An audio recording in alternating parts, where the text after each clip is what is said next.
Hey, I tweeted the other day, I can get behind this sponsorship, man. Baconators are awesome. I know, they're good. They're good. I like the spicy nuggets. Sweet and sour sauce. Frosty. French fries in the Frosty. So have you ever had another car nicknamed like this one? This. We got the beef, yeah. Any other car nickname? No, not yet. This is the first one, I think. How was New York City going up there? That was fun. That was cool. I went to New York back when I was like 9 or 10 for Thanksgiving, and then that's my first time back, and I didn't love it when I went up there when I was like 9 or 10 years old, but now going back, it's a pretty cool town, and it's definitely good when you can travel around with Jimmie. He definitely knows the place pretty well, so it was fun. I think that Jimmie is really showing his influence on this entire operation. He's really taking the ball and running with it. Yeah, So he's how definitely important is he's that? hands-on. Yeah. You know, he's hands-on, and he truly believes in what they're trying to build over there, and you know, it's definitely exciting to see you know, it go from paper and ideas to it being a legit brand now. It's pretty cool. What are your thoughts? Have you worked with him directly? Because Eric was telling us that he's talked to Jimmie some. What has your interactions been so far? Yeah, we've spent quite a bit of time together. I feel like throughout this off season when we could, I went down to the Rolex with him down here to Daytona.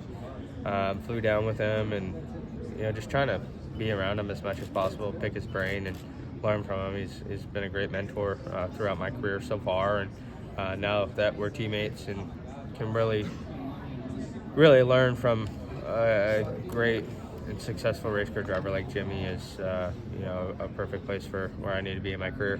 Has he mentored you, or you mentored him as he goes forward this year? Because Eric said he was asking everybody about what these cars are like. How can you? Yeah, I think what's cool is Jimmie is very humble, and he's always asking for advice and trying to learn. And that's one thing is I've kind of got off of him is you can always learn no matter what. And so he's asked both Eric and I questions. Eric and I have both asked him questions. Jimmie and I have both asked Eric questions. So it's kind of like a little bit of a knowledge triangle that we're all trying to be better. I'm probably the weakest link in the circle or the triangle, but we're all trying to help each other to become better. Who gets the first win this season? I don't know. I hope any one of us, if any one of us three can win, it's going to be very special. You went from.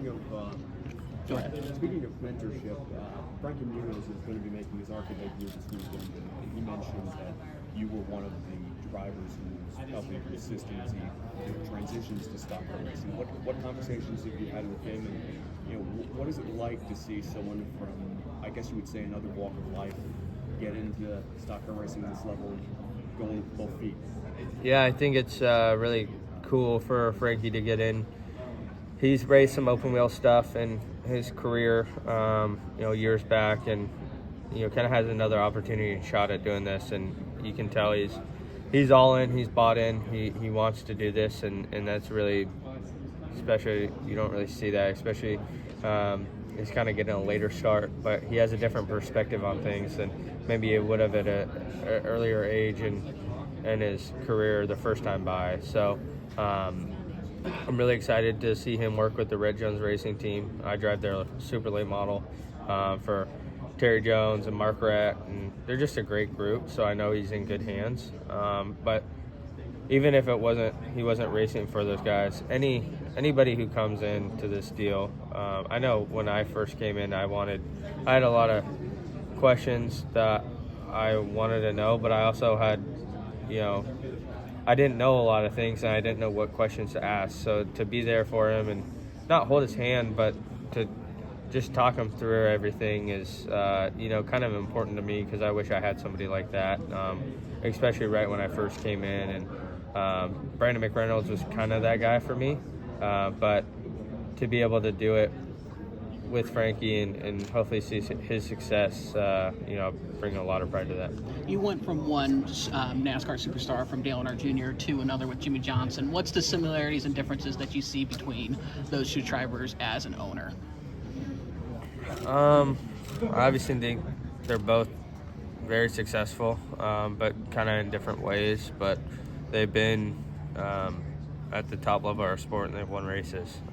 So you got to listen to both of them and take with what they say. Both guys, they've been successful in their own right, and I really enjoy Jimmie. I feel like we're very similar.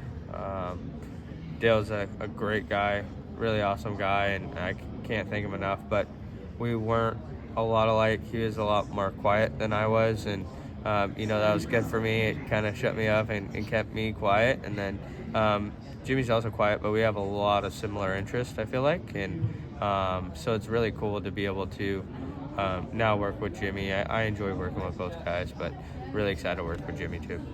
Jared Haas with FrontStretch.com. Make sure to hit that subscribe button. Also, check one of those 2 videos out that we have right beside you. Visit FrontStretch.com for more great content.